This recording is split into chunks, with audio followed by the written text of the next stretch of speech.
Newby's work is bold and imposing, and we are immediately confronted by this when met by the first work on display in the exhibition, HSBC. Almost 3 metres in length, HSBC hangs just inside the gallery entrance.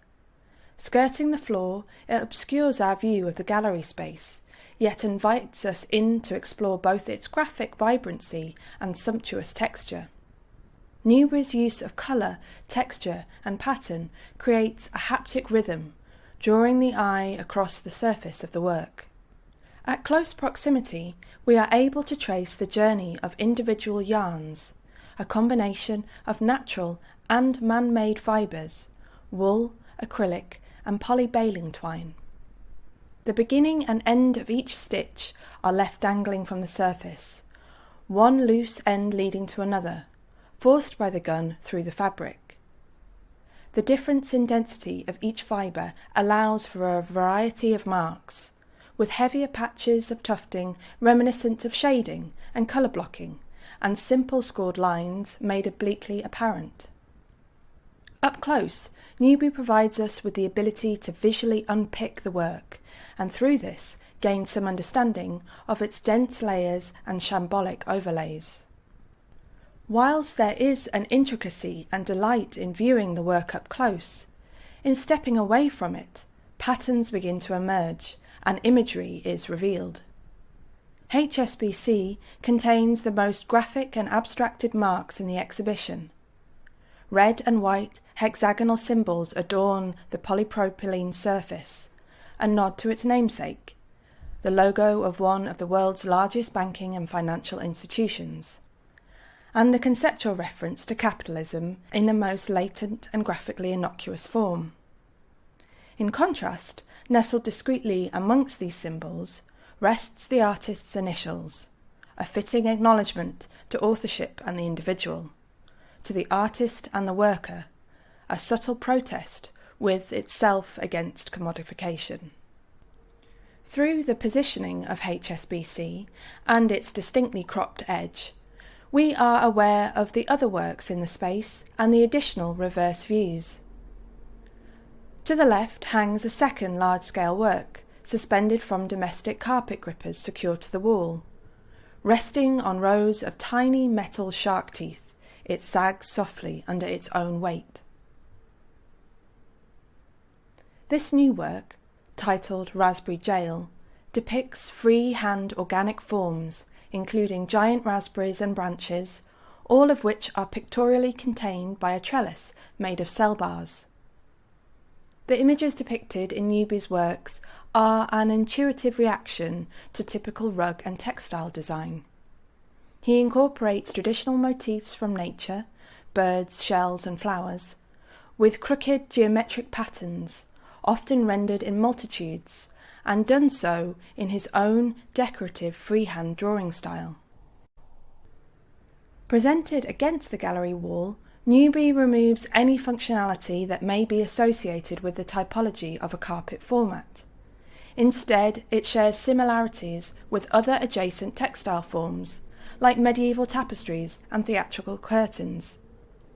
In treating industrial carpet production as drawing, Newby works on large scale, approximately 3 by 2 metres long, a scale allowing the gun's oversized needle a suitable level of detail. To the right of Raspberry Jail, a third work is sighted, floating just above the floor. Maersk Seal continues this depiction of natural forms with star formations, a coarse imitation of the Maersk logo, thick kelpy leaves, scallop shelves, and a scattered typography squeezed in amongst them on a scratchy black background. The imagery is no coincidence when considered alongside the work's title. Taken from the global shipping company, it alludes to the environmental impacts of capitalism and globalization. Maersk Seal contains the most limited colour palette in the exhibition and has the flattest surface both pictorially and texturally, giving it a lightness not found in the other works. Installed in front of the gallery window, it becomes almost translucent in areas that are underworked or where the cloth remains bare. A pink hue on its reverse side is set off by the reflection of the salmon-coloured building outside, intensifying the coral and green tufted stitches. The ability to be able to view the works in the round results in them occupying a space that is both 2- and 3-dimensional. We are made to think about our body in relation to them, in terms of their scale, their function, as well as their value. We are made to look straight onto those works when they might normally be underfoot or perhaps even wrapped around us. As with HSBC, we are able to view the back of Maersk Seal, where we find the front side's points of origin, a hectic root system of taut lines made discreetly visible. Newby reminds us of his aims to break down hierarchical thinking around production and manufacturing. He doesn't shy away from providing us with an insight into every aspect of his making process, explicitly revealing many elements of production that would conventionally be concealed or tidied away before being bought or sold. Newby gives us scruffy, irregular edges, rogue fibres falling out, and threads knotted and precarious. The works are raw and very much alive, with their own individual identities.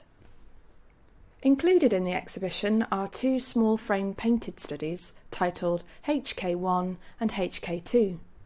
Produced whilst on residency in Hong Kong, and at the same time as HSBC and Maersk Seal, the works are not preliminary sketches.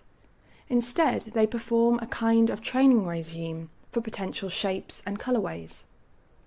Drawing is intrinsic to Newby's practice, and works such as this act as a diary or field notebook of accumulated symbols and movements to support the artist in his production and decision-making.